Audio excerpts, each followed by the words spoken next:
And last Sunday we had a very, very interesting service here with Dr. Ron Misiku, who preached to us again, reminding us of another group and just encouraging us that as a society, as a people, we need to love one another. And our focus on last Sunday was on those that are divorced and the divorcee. We had an insight, and we were encouraged about a heart of compassion and extending that compassionate heart to those that find themselves divorced or separated, because they are part of us. They are part of the family of God. They are part of our natural families as well.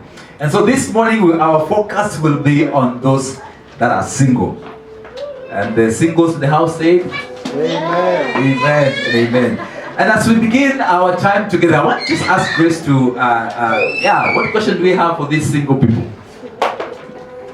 Good morning. It's nice to see you, both who are married, both who are single, whoever you are. We welcome you to the house of the Lord. Now I have a question for the ones who are single. What are some of the mistakes that as a church, as a society, as your family, that we make? Because sometimes, we don't know how to jui. Come how jui. So we don't know how to tiptoe around you. We don't know what to say. But what are some of the mistakes? What are some of the common mistakes that we make when we approach you singles in regard to marriage? Or just in regard to your state of being single? Yes. Okay, Roger's hand is up. There's one famous question. Rogers has nailed it on the head. Utaoa siku gani? Emma, is there another? Now that you're here, we'll pick on you.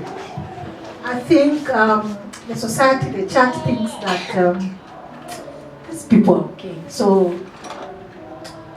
they just walk up or they're okay, as opposed to finding out how they're doing, what's happening. So they have a mindset that we are okay. Okay, so the mindset that you're okay. The question of when are you going to get married? What are you still doing being single? Yes! You can shout from there, Carol. I guess for me, what I've experienced is being secluded from certain functions. Yes. Okay. Yeah. So that really hits hard. And then also, like, when we were pastoral, there's some things that happened, and I would be told, if you were married, this and this will not have been treated in a certain way. So things like that, and it just gets into your nerves. Yes. Wow. So if you were married, maybe for those who did not hear, especially for those who are our online church, what she said is you're secluded from certain functions because you're single. That's sad, Yes. eh? Just because of their single status. And people mention many things. I think, I'm remembering, in 2021, the years now keep going. 2021, we were involved in a bad accident in Mohoroni. My son Niza was driving, I was there, and Shekinah was there, and we had this bad accident.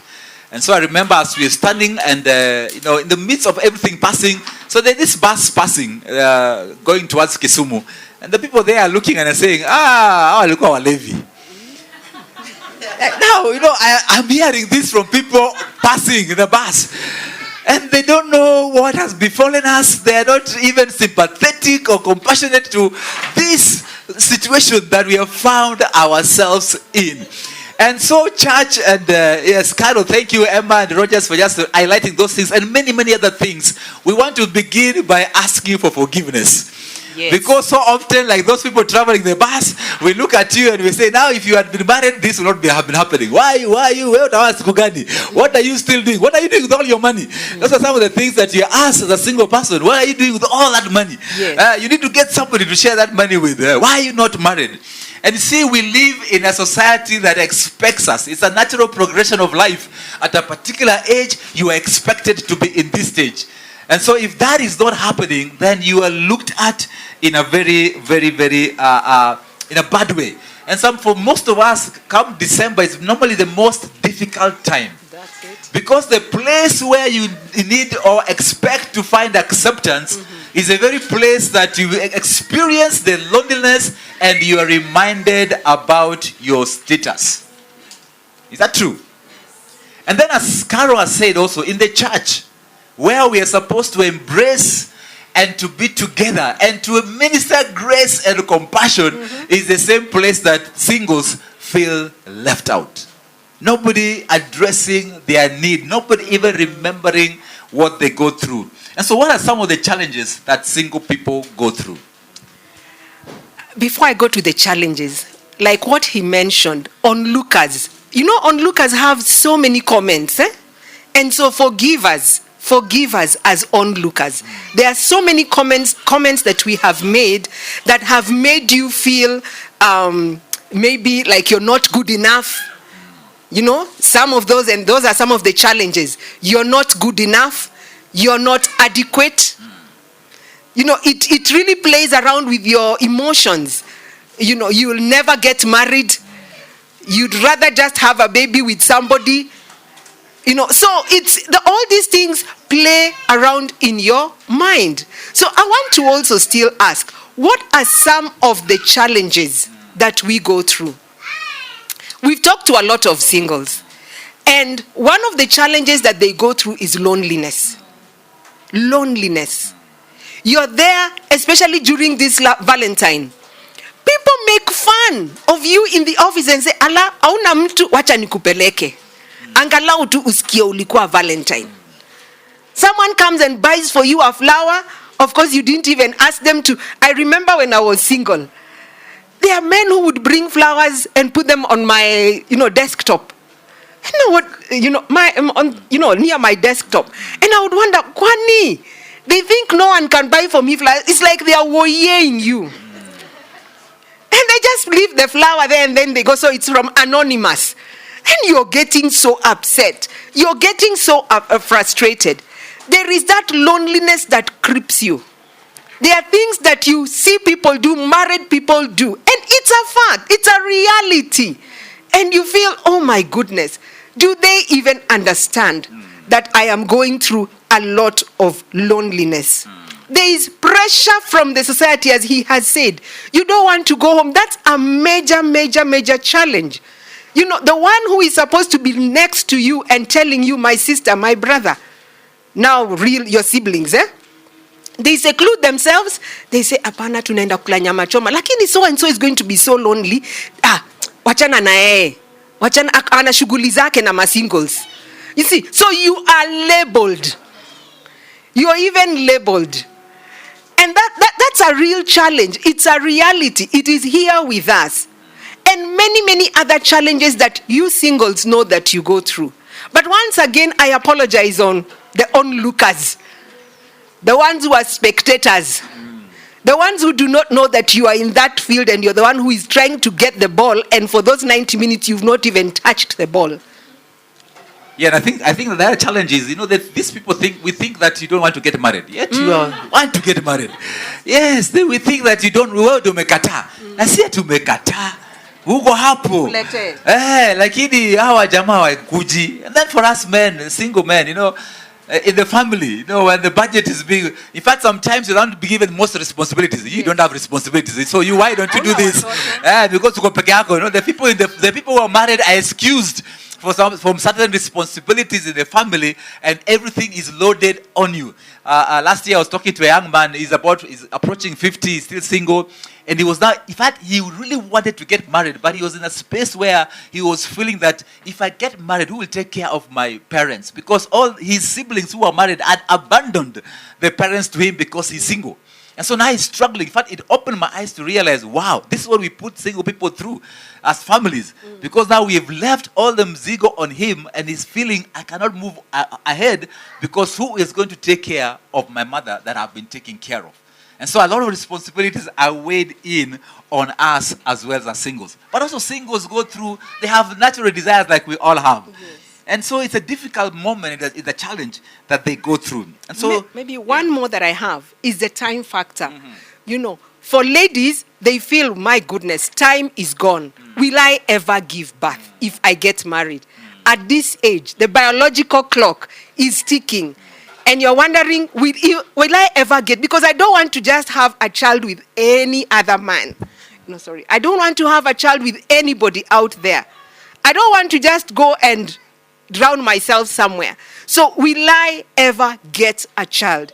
And then there are a lot of medical problems. And you're wondering, with all these medical problems that I'm having, will I ever get a child? And yet the clock is ticking. That's a major challenge.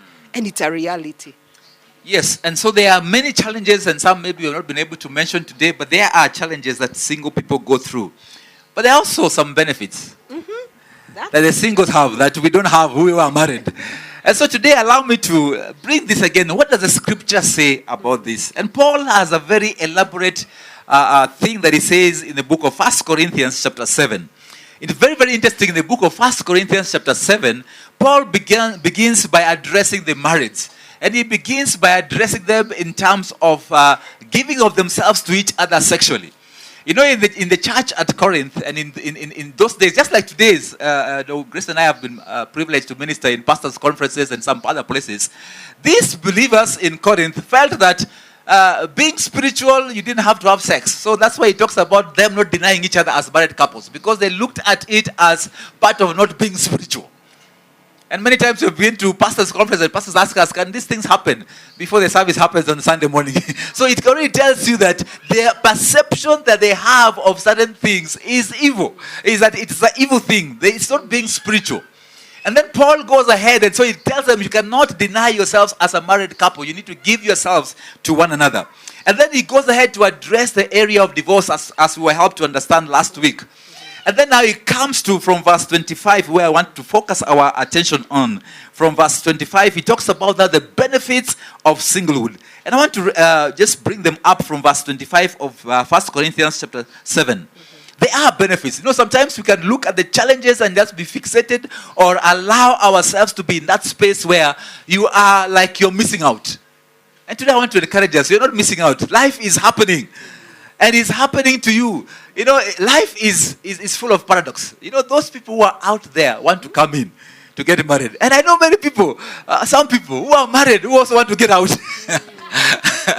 Because there are certain privileges, there are certain things that the people on the other side enjoy. You know, when we are there with the single people as married men, ikifika wakati mwingine Roger si anajienjoy tu. Mimi now napata masimu nyingi na SMS nyingi sana. Where are you? Uko wapi? Now nobody will ask Roger those questions. Roger can be there until morning and anajivinjari. But me, I'm getting a lot of SMSs. And when I go home, there's somebody who's annoyed because I'm coming home late. So, those four people who are single, please enjoy this season of your life. Because I know many times we've had couples sitting there and the man is upset. He's saying, my wife is all constantly asking me where I am. And me, I want to spend time with the boys. You know, in fact, the one told me, I feel like my freedom is being curtailed. And so I asked him, so why did you get married? You could have continued being single where your freedom is not curtailed. You know, so there's a freedom that you enjoy that we do not enjoy. And as for the ladies, sometimes you feel, if only I can leave church and go and hang out with my girls and just nikula ako tu ice cream without thinking dinner, without thinking. Sometimes I think to myself, if only there was somebody who would invent a syringe. Unajua kale kashindano. Imeja, you can put, food. So that any time that your family member is hungry, unaingiza tu kwa mdomo, chukua hiyo. Then we don't have to go through the thing of cooking because the constant question that we hear, what are we having for lunch? Na saa zingine tunakula lunch, hata haijaisha unasema what are we having for dinner? I'm thinking, kwani mnakula na osmosis? So you wonder, okay, when do I get to rest? And you look forward to getting that holiday where you can just go alone, shut yourself there for 2 weeks, usome vitabu zako, but hey, you're married. So that's a benefit as a single lady, that you can just lock your house, You don't have to say, hey, you just say bye-bye to the photos on the walls, and you look at your hands and I'll be back, and you go. But it is not with the married ladies. There are things and responsibilities, because marriage comes with roles and responsibilities. So we have to be ready for that. And so there's more responsibility that comes among us as married men. Now, there were two men who were sitting somewhere and they were just discussing marriage. And one of them said, well, there were two men, not married, there were two men. So one of them said, well, I'm still single, thanks to Marriage Anonymous. And the other man said, what's that? Well, said the first man, when you get to feeling that you want to get married, you call this number. And they send over this seriously looking woman nagging you and speaking at you, all kind of things. And that feeling of wanting to get married disappears. Now, that's a joke. But there are things that we married men also go through that, the single men, as I said earlier, are exempt from. So marriage comes with this measure of responsibility. It comes with this measure of weights that we carry, and so are not able to enjoy the freedom that we are enjoying. As Paul is writing this letter in 1 Corinthians chapter 7, there's a moment of crisis. And we're not told what kind of crisis was befalling the church. Maybe it was a financial, economic crisis that we're having, like we're having today. But there was a crisis coming, and he says it's better to be single than to be married. Because of just the things that us who are married, the things that worry us, the responsibilities that we carry with us. But the other thing that Paul says here is that, so for the singles, your priority, you can serve the Lord. In verse 29, he says, for the single person, their heart is with the Lord. They are just thinking about the Lord. They are focused on the Lord, unlike us, who are still worried about many other things. Yes, we are, for the single, you are single focused. So it can be about you and serving the Lord. You want to serve the Lord, give yourself fully to the Lord, you are there. But for us who are married, we have to think of the things that Grace is talking about and many other things that we are talking about as men. And so our priorities are not as yours, because our number one priority is our families. We have to focus on the families. I remember many years ago meeting this sister at a place here in Lavington, a Catholic place. We had gone to for a couples retreat, and at some point I got to talk to this sister, and a Catholic sister, and she was telling me how she gave herself, and I think from the age of 16, to serve the Lord, and she's been to all over Africa. She speaks fluent Chichewa. She had been in Malawi. She was speaking Swahili, and she was so excited. You'll think that this woman is miserable, but she's just saying how the things she's been able to accomplish and do for the Lord. And I'm there, I'm thinking, wow. But this is because she's single. She can pick her bags and decide to go to Albania, and she's okay. Life moves on.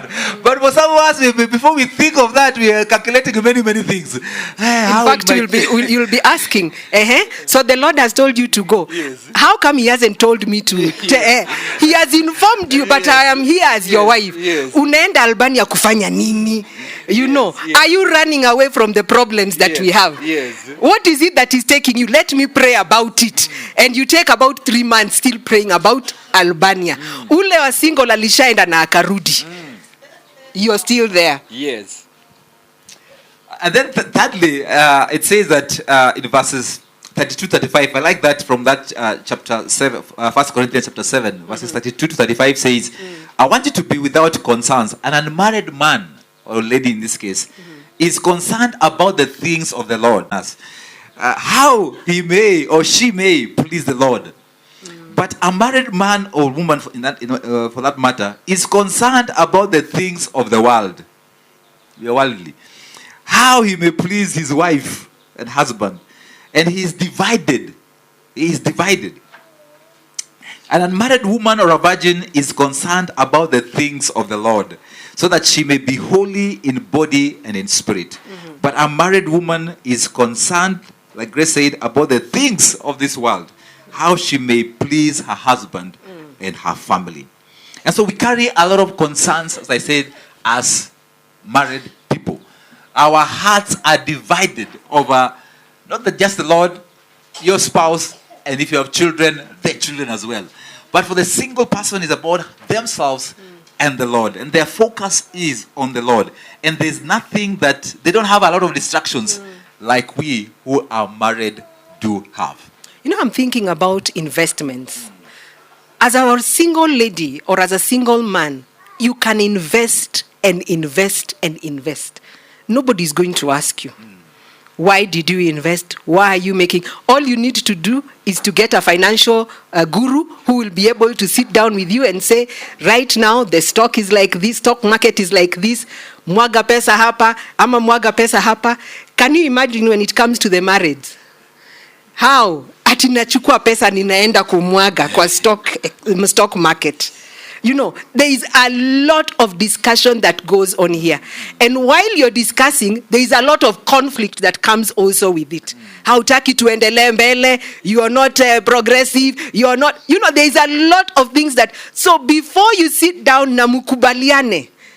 But for you as a lady or as a man who is single, unajiita hiyo mkutano. Unajiita hiyo mkutano, and then you go and consult. And once you're convinced, you make the move. So there are benefits that come with singlehood. Serving the Lord, taking care of yourself, taking care of your family. And so we are saying that in life there are seasons. Enjoy the season that you have while it lasts. Right now, you can buy something for your parents. You can buy something for your cousin. You can buy something for your, for your nephews and pay fees for whoever you want. But when you get married, there are other responsibilities. Things change. We are now looking at how are we going to feed our children, because this is the first priority. Not my sister's child or not my brother's child. My first priority as a parent is to my children. So things have changed. So you wonder, but why was it when we were single? It is because you are single. But now that you are married, things have turned around. So there are benefits. Enjoy the season of singlehood. And life is really always like a journey. As you move through the journey, I don't know about you, but I like enjoying my trips. That's why I like going by road. When you go by air, you don't enjoy the trip, except the food and the comfort and getting there faster. But when you go by road, then you see the beautiful sceneries around. In 2014, I took my family to South Africa for a holiday. And we decided to, circumstances, typical Kenyans, we want to book at the last hour. And I got to these advanced countries, I realized if you didn't book in October, we wanted to go by the train. And he said if you didn't, the train was full from October. The last booking was in October. The next available opportunity was in January. And here we are in December. So we're trying, the flights are damn expensive. And so we had to go by bus. And from Johannesburg to Cape Town. And it's about 2,000 kilometers. In fact, it's halfway Nairobi, Johannesburg. And wow, for me I was excited. Because I had never seen such a beautiful country. And so as we get to the journey, hardly have we begun the journey, my children are asking me, are we about to get there?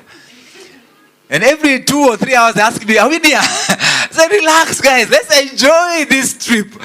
Could it be that that's how sometimes we live our lives as singles? We are wondering, is it going to be this year? Is it going to be, are we arriving? Instead of just relaxing and enjoying your trip. And as we enjoyed that trip, before we realized, we were now sneaking through the Ceres Valley, approaching Cape Town. Having had, I don't know about them, but for me, having had a wonderful experience of this beautiful country. And so as we're in the season and as we're moving on, please don't stop or put your life on hold waiting for something to happen. We can be enjoying our lives here, waiting for that which will happen should the Lord allow. In fact, what you've said is so profound, that enjoy your life while you're single. Because if you don't learn to enjoy your life now on this side, marriage is not a magical thing. Don't think that now because I'm not enjoying my life here, when I get married, I will really, really be so happy and I will enjoy my life there. Whatever is on this side will just be magnified on that other side. If you're not a happy person on this side, if you haven't learned to find the true happiness for yourself, If you're waiting for somebody to bring happiness to you, ole wako. Because you are going to get to the other side. And what happens when your spouse wakes up on the wrong side of the bed? And you're wondering, why did I get married?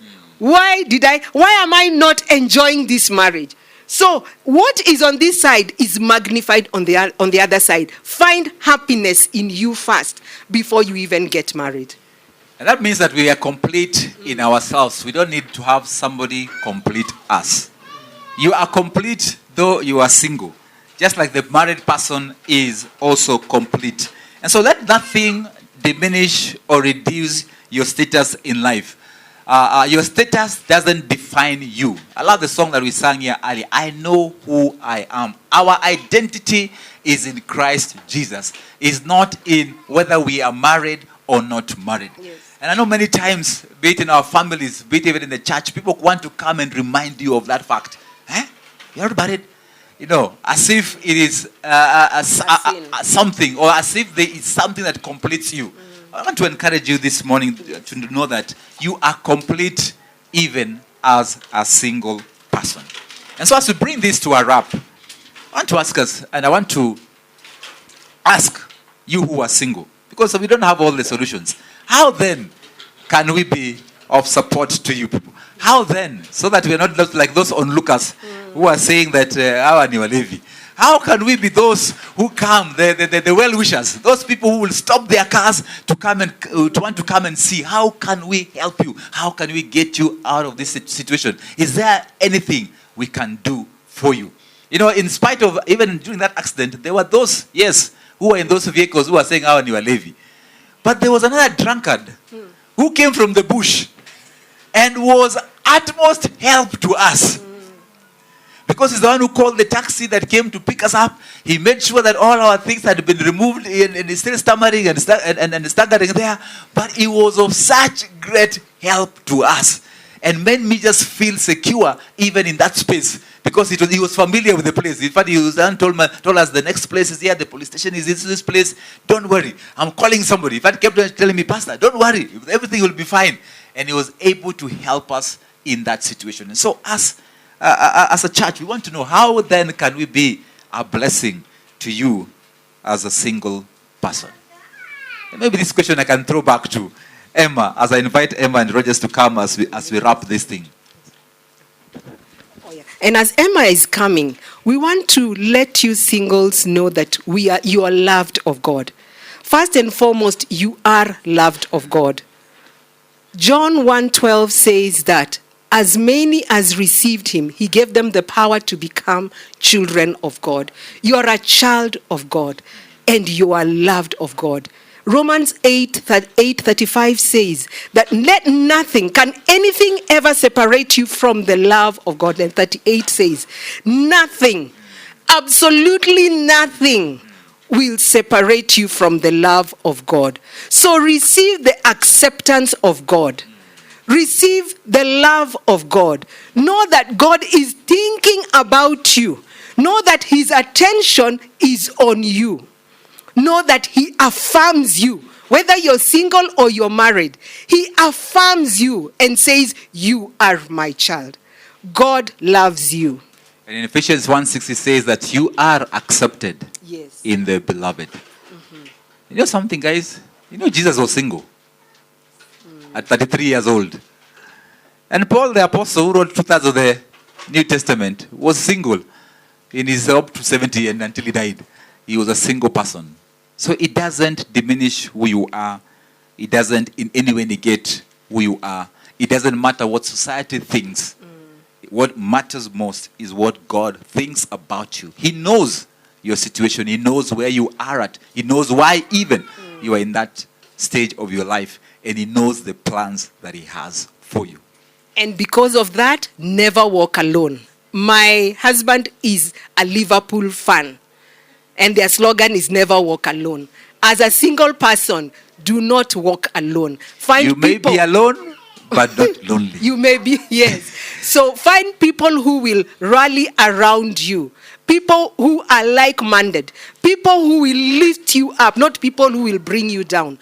do not walk alone. Because when you're alone, the enemy will seclude you and hit you hard. And these are the things that keep on going on in your mind, and you give up on life. Never walk alone, because you are not alone. We love you.